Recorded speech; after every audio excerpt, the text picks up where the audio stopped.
اعوذ باللہ من الشیطان الرجیم بسم اللہ الرحمن الرحیم۔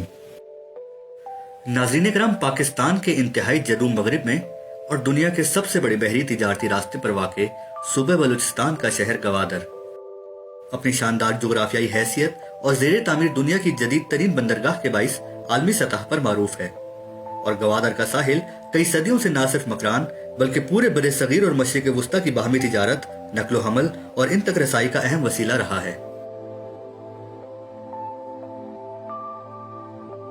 ناظرین، ماضی قریب میں برطانوی بحری جہاز برٹش انڈیا اسکیم نیویگیشن کے زیر اہتمام ہر 15 دن بعد یہاں لنگر انداز ہوتے تھے۔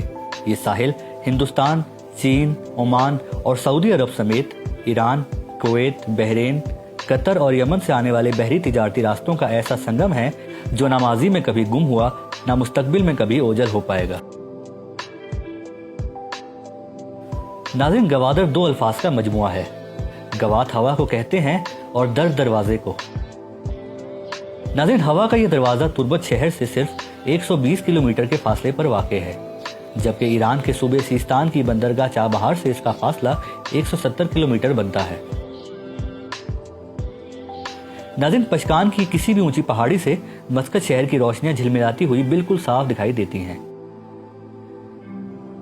1783 سے 1958 تک خان آف قلات کی دریا دلی اور نظر عنایت کی وجہ سے گوادر عمان کی ملکیت رہا، اور اس سے بہت پہلے قرون وسطیٰ میں مکران کا ذکر حضرت داؤد علیہ السلام کے زمانے کے قصوں میں بھی ملتا ہے۔ تاریخ کی ایک روایت کے مطابق حضرت داؤد علیہ السلام کے زمانے میں جب قحط پڑا تو وادی سینا سے بہت سے افراد کوچ کر کے وادی مکران کے علاقے میں آ گئے۔ مکران کا یہ علاقہ ہزاروں سال تک ایران کا بھی حصہ رہا ہے۔ ناظرین، ایرانی مشہور شاعر فردوس نے اپنے شاہنامہ فردوسی میں اس علاقے کو مغل شہنشاہوں اور ایرانی بادشاہوں کے درمیان جنگ کا میدان قرار دیا ہے، اور 325 قبل از مسیح میں سکندر اعظم کا مکران آنا اور یہاں سے گزرنا تاریخ کے انمٹ نقوش کا حصہ ہے۔ ناظرین، مکران اور گوادر اس کے بعد کئی صدیاں نظروں سے اوجھل رہے۔ 5ویں صدی عیسوی میں یہ ایک بار پھر ہندوستانی مقبوضہ علاقے کے طور پر سامنے آیا، جب ہند کے حاکم شیرماں نے اپنی بیٹی کی شادی ساسانی سلطنت کے 14ویں حکمران بہرام پور سے کر دی، اور جہیز میں سندھ اور مکران کے علاقے اس کو دے دیے۔ اگلی 2 صدیاں یہ علاقہ ساسانیوں کے ماتحت رہا، پھر مختصر سے وقت کے لیے سندھ کی برہمن سلطنت کے زیر نگیں آ گیا، اور اس کے بعد سندھ اور مکران عربوں کی جہاں آرائی اور مہم جوئی کی زد میں آیا۔ ان کی آمد سے یہ علاقہ عرب فتوحات کا حصہ بن گیا۔ ناظرین، محمد بن قاسم کے ہاتھوں جب سندھ کی تسخیر مکمل ہو گئی تو لگتا ہے کہ مکران کو انتظامی طور پر سندھ کے ساتھ مدغم کر دیا گیا تھا۔ 10ویں صدی عیسوی میں عیسیٰ بن مدان نامی ایک عرب کا ذکر ملتا ہے جو یہاں کا حاکم تھا اور کیچ میں رہائش پذیر تھا۔ نبی اکرم صلی اللہ علیہ وسلم کے وصال کے کچھ ہی عرصے بعد خلفائے راشدین کے عہد سے لے کر بنو امیہ کی حکومتوں کے زمانے تک کسی نہ کسی طرح یہ علاقہ عربوں کے زیر انتظام آتا رہا، اور سرکشی، خود مختاری اور شورشوں کی زد میں رہ کر مسلسل بے چینی کا شکار رہا۔ ناظرین، اس علاقے اور اس کے مکینوں نے باہر کے تسلط کو کبھی بھی تسلیم نہیں کیا۔ حریت پسندی اور آزاد روی ان کے خون میں رچی بسی ہوئی ہے۔ یہاں کے لوگ اپنی روایات اور ثقافت کو ہمیشہ گلے سے لگا کر رکھتے ہیں۔ ناظرین، بیرونی حملہ آوروں اور طلع آزماؤں نے اس علاقے پر کبھی طویل مدت کے لیے اور کبھی عارضی طور پر اپنی حاکمیت جتانے کی کوششیں ہمیشہ جاری رکھیں۔ ویلمی، سلجوق، غزنوی اور منگول سبھی نے اس علاقے کے حصول کی کوششیں کی، مگر پھر تقدیر اور یہاں کے مکینوں کے ہاتھوں پسپا ہونے پر مجبور ہوتے رہے۔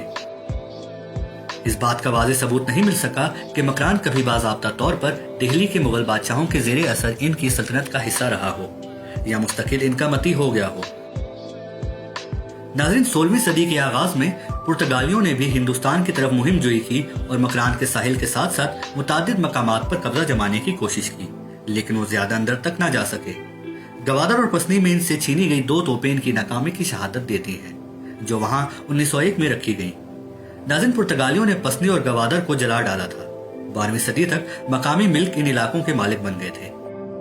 19ویں صدی میں مکران عارضی طور پر انہی ملکوں میں سے ایک سیستان کے سفاری سلطنت کا حصہ رہا، پھر ملکوں سے یہ علاقہ بلیدیوں کے ہاتھ آ گیا۔ ان کے عروج کا زمانہ 1613 سے 1740 تک کا ہے۔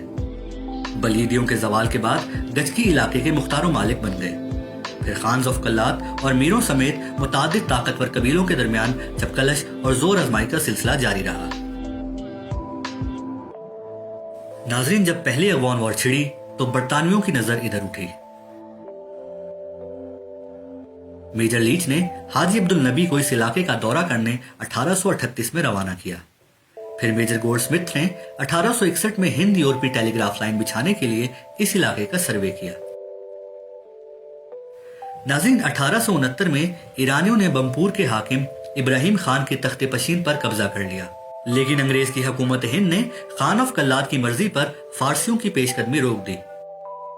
25 اکتوبر 1871 سے 24 ستمبر 1872 تک برطانوی، ایرانی اور مقامی حکام اور سرداروں کے درمیان سخت اعصابی کشمکش جاری رہی۔ سفارتی سرگرمیاں اور متحارب دھڑوں میں صلح اور ان کے علاقوں کی سرحدوں کی نشاندہی اس اعصابی جنگ کا مرکزی نقطہ نظر رہا، جو بالآخر کامیابی سے ہمکنار ہوا اور انجام کار فریقین نے کیپٹن لوئڈ کی تجویز کردہ سرحد کو تسلیم کر لیا۔ ناظرین، اسی عرصے میں مسقط کے حکمران بھی مکران اور گوادر کی بساط پر ظاہر ہو گئے تھے۔ آنے والے کئی برس مکران اندرونی تنازعات اور متبادر گڑبڑ کا شکار رہا۔ اس عرصے میں انگریز حکام اور افسران تنازعات نپٹانے یا بڑھانے کے لیے لگاتار سرگرم رہے اور یوں ان کا اثر و نفوذ بڑھتا گیا۔ سر رابرٹ سنڈیمن نے مہارت کے ساتھ بہت جلد مقامی سرداروں اور طاقتور قبیلوں میں گہرا نفوذ حاصل کر لیا اور اپنی حکمت عملی سے حکومت برطانیہ کو بہت فائدہ پہنچایا۔ لارڈ کرزن بطور وائس ریگل 1903 میں پسنی آئے اور مکران کا دورہ کیا۔ برطانوی حکام نے اس ایریے میں اپنے پولیٹیکل ایجنٹ اور مکران نیوی کور کے کمانڈنٹ تعینات کیے۔ ناظرین، انگریزوں نے بہت ہوشیاری سے خان آف کلات کی حاکمیت کے نفاذ کی آڑ میں بڑے مؤثر انداز میں اپنا غلبہ مکمل کر لیا۔ ناظرین کرام، برطانوی اثر و رسوخ اور 1947 میں برصغیر سے ان انگریزوں کے انخلا تک ایک طویل داستان ہے، لہٰذا ہم تاریخ کے ان جھروکوں سے نکل کر آج کے گوادر کی طرف رخ کرتے ہیں، جو ایک بار پھر ایک نئی اور روشن امکانات بھری تاریخ کا پیش خیمہ بننے جا رہا ہے اور گہرے پانیوں کے کنارے ماہی گیروں کی ایک چھوٹی سی بستی سے بلندیوں کو چھوتی عمارتوں اور تجارتی مراکز میں تبدیل ہونے لگا ہے۔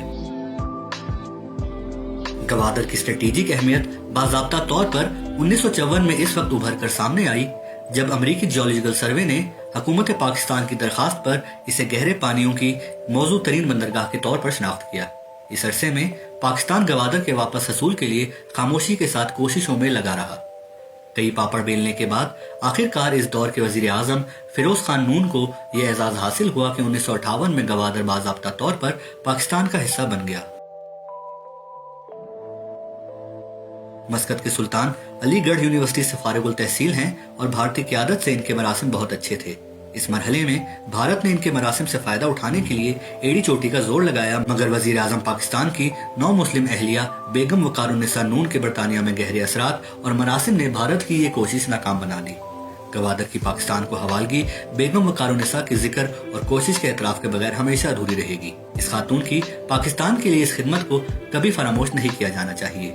یقیناً یہ افسوس کا مقام ہے کہ پاکستان کی اس جنوبی ساحلی پٹی بالخصوص گوادر، پسنی اور اوماڑا کے قیمتی اثاثوں کی بے قدری کی گئی اور ایک طویل عرصے تک اس کی اہمیت اور مفید پہلوؤں کو نظر انداز کیا گیا۔ گوادر پہلے دن سے پاکستان کے لیے ایک گیم چینجر ہے۔ اس میں ملک کو معاشی طور پر بہت آگے لے جانے کے تمام تر لوازمات اور مواقع موجود ہیں، مگر اس سے فائدہ اٹھانے میں بہت تعامل بڑھتا گیا اور غیر سنجیدگی سے کام لیا جاتا رہا۔ ناظرین، اگر آپ کو ہماری یہ کاوش پسند آئی ہے تو ہماری اس ویڈیو کو ضرور لائک کیجئے اور اپنے دوستوں کے ساتھ شیئر کیجئے، اور آخر میں اگر آپ نے ابھی تک ہمارا یہ چینل سبسکرائب نہیں کیا تو پلیز سبسکرائب کر لیجئے اور ساتھ بنے بیل کے آئیکن کو بھی پریس کر دیجئے تاکہ مستقبل میں آنے والی اسی طرح کی معلوماتی ویڈیوز آپ کو بر وقت ملتی رہیں۔